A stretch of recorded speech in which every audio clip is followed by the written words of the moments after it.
In today's video, I'm going to teach you how to add CCT StochRSI LazyBear Indicator in TradingView Pro.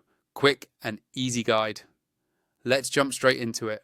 Make sure you're logged into your TradingView account and you have a chart open, any market and any time frame you like. Once your chart is on the screen, look towards the top of the page for the Indicators button. It's usually near the top toolbar, above your candles. Go ahead and click that. This opens up the full Indicators and Strategies window, which is where we'll find and add the CCT StochRSI LazyBear Indicator. Inside this Indicators window, you'll see a search bar at the top. This is the fastest way to locate any script in TradingView's huge library instead of scrolling through long lists. Click once on that search bar so your cursor is active and ready to type. Now, type in StochRSI LazyBear. You don't have to worry about capital letters being perfect, but make sure you include the name correctly so TradingView can find the right script. As you type, TradingView will start showing matching results below. You're looking for the community script created by LazyBear. When you see the CCT StochRSI or StochRSI LazyBear Indicator appear in the list, hover over it and click on it once.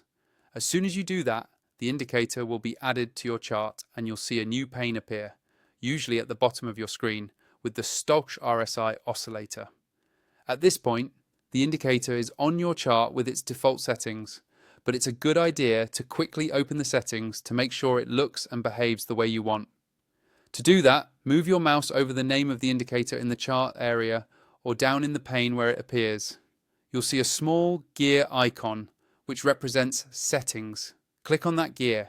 The settings window lets you adjust inputs like lengths and smoothing and also customize the style, such as colors and line thickness, so it's easier to read alongside your other tools.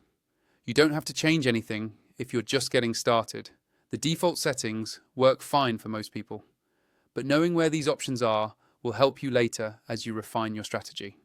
Finally, if you haven't already signed up for TradingView Pro, or you want to upgrade to unlock more indicators and features, use the sign up link in the description below this video. That link will take you directly to TradingView's sign up or upgrade page so you can get the same layout and tools I'm using here. And that's all there is to it. You've added the CCT StochRSI LazyBear Indicator, opened its settings, and you're ready to start using it in your analysis.